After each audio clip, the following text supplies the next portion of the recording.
Hi friends, welcome to Tulasi Priya recipe.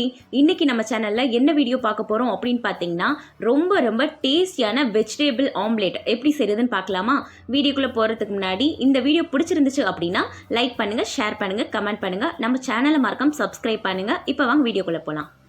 நிறைய பேருக்கு வந்து பார்த்தீங்கன்னா எக் ஆம்லேட் ரொம்ப பிடிக்கும். எக் ஆம்லேட் செஞ்சு சாப்பிட முடியாத நேரங்களில் இந்த மாதிரி வெஜ் ஆம்லேட் செஞ்சு சாப்பிடுங்க. சரி வாங்க ரெடி பண்ண ஆரம்பிச்சிடலாம். ஃபஸ்ட்டு வந்து நான் இதுக்கு என்ன எடுத்து வச்சுருக்கேன்னு பார்த்தீங்கன்னா, குடமிளகா தான். க்ரீன் கலரும் எடுத்துக்கலாம், எல்லோ, ரெட், எந்த கலர் குடமிளகா வேணால் நீங்கள் எடுத்துக்கலாம். குடமிளகாயை வந்து நல்லா வாஷ் பண்ணிவிட்டு இதை ரவுண்டாக கட் பண்ணி வச்சுக்கலாம். நான் வந்து இன்றைக்கி 2 குடமிளகாய் எடுத்திருக்கேன். நீங்கள் உங்களுக்கு எவ்வளோ தேவையோ அவ்வளோ எடுத்துக்கோங்க.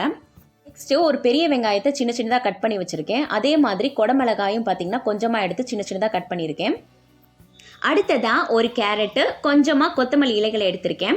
கேரட்டை வந்து பார்த்திங்கன்னா நல்லா தோலெல்லாம் சீவிட்டு நல்லா வாஷ் பண்ணிவிட்டு இதை நல்லா துருவிக்கலாம். நெக்ஸ்ட்டு வந்து ஒரு க்ளீனான பவுல் எடுத்துக்கிறேன். இதில் வந்து 1 கப் அளவுக்கு கடலை மாவு வந்து ஆட் பண்ணிக்கிறேன். கடலை மாவு வந்து நல்லா சளிச்சிட்டு யூஸ் பண்ணுங்கள். அடுத்ததாக வந்து 1 டேபிள் ஸ்பூன் வந்து சோள மாவு வந்து ஆட் பண்ணிக்கலாம். இது கூடவே 3/4 ஸ்பூன் அளவுக்கு தனி மிளகாத்தூள் ஆட் பண்ணிக்கிறேன். அடுத்ததாக தேவையான அளவு வந்து உப்பு சேர்த்துக்கலாம். இப்போ இது எல்லாத்தையும் நல்லா மிக்ஸ் பண்ணிக்கிறேன். நம்ம துருவி வச்சுருக்க கேரட்டை இது கூட சேர்த்துக்கலாம். கேரட் வந்து நீங்கள் மாவு எவ்வளோ ஆட் பண்ணுறீங்களோ அதுக்கு தகுந்த மாதிரி எடுத்துக்கோங்க. அடுத்ததாக வந்து பெரிய வெங்காயம் கட் பண்ணி வச்சுருக்கோம்ல, அதையும் சேர்த்துக்கலாம். இந்த ரெசிபிக்கு நம்ம பெரிய வெங்காயம் யூஸ் பண்ணாதான் நல்லா டேஸ்ட்டாக இருக்கும். சின்ன வெங்காயம் யூஸ் பண்ணிடாதீங்க. அடுத்ததாக நம்ம கட் பண்ணி வச்சுருக்கோம் பார்த்தீங்களா குடமிளகாய், சின்னதாக அதையும் சேர்த்துக்கலாம். கொத்தமல்லி இலைகளை சின்னதாக நல்லா பிச்சு போட்டுட்டு நல்லா மிக்ஸ் பண்ணிக்கலாம். இப்போது குடமிளகாயில் வந்து பார்த்திங்கன்னா காரமே இருக்காது. நம்ம காரத்துக்கு வந்து தனி மிளகாத்தூள் மட்டும் தான் சேர்த்துருக்கோம். உங்களுக்கு காரம் அதிகமாக வேணும்னு நினச்சிங்கன்னா நீங்கள் இது கூடவே மிளகுத்தூளை ஆட் பண்ணிக்கலாம்.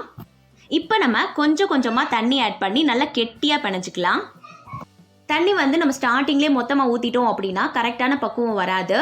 அதனால நீங்கள் கொஞ்சமாக ஊற்றியே மிக்ஸ் பண்ணுங்கள். ஓகே, பாருங்கள் இந்த மாதிரி பக்குவத்தில் இருக்கணும்.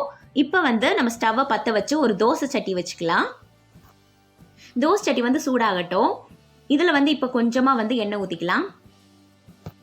ஸ்டவ்வை வந்து பார்த்திங்கன்னா மீடியம் ஃப்ளேம்லேயே வச்சுக்கோங்க. இப்போது நம்ம ரவுண்டாக கட் பண்ணி வச்சுருக்கோம் பார்த்தீங்களா குடமிளகா, அதெல்லாம் ஒவ்வொன்றா எடுத்து இதில் போட்டுக்கலாம். நடுவில் இருக்க விதைகளெல்லாம் வந்து எடுத்துருங்க.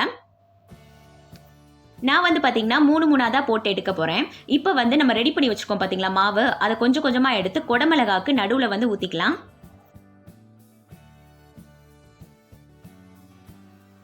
குடமிளகாவும் மாவும் நல்லா ஒட்டுற அளவுக்கு ஃபுல்லாக வந்து ஃபில் பண்ணிக்கோங்க. குடமிளகா வந்து ரொம்ப மெல்லிசாக இருந்துச்சு அப்படின்னா உடஞ்சிரும். அதனால ஓரளவுக்கு மந்தமாக கட் பண்ணிக்கோங்க. ஓகே, நம்ம எல்லாத்தையுமே நல்லா ஊற்றி ஃபில் பண்ணியாச்சு. இப்போ நம்ம ஸ்டவ்வை வந்து ஹை ஃப்ளேமில் வைக்காமல் மீடியம் ஃப்ளேமில் வச்சு நல்லா வேக வச்சுக்கலாம்.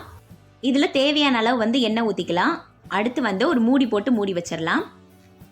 நம்ம இதில் மாவு ஆட் பண்ணியிருக்கிறதுனால அது வந்து நல்லா குக் ஆனால் தான் டேஸ்ட்டாக இருக்கும். இப்போ வந்து பார்த்திங்கன்னா ஒரு சைடு வெந்துருச்சு, நான் இன்னொரு சைடு திருப்பி போட்டுக்கிறேன்.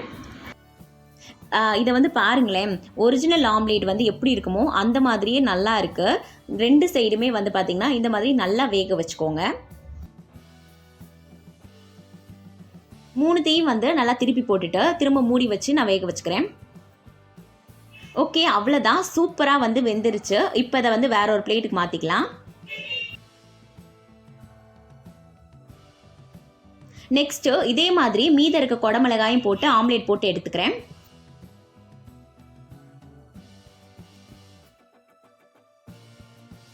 ஓகே ஃப்ரெண்ட்ஸ், சூப்பரான வெஜ் ஆம்லேட் வந்து ரெடி ஆயிடுச்சு.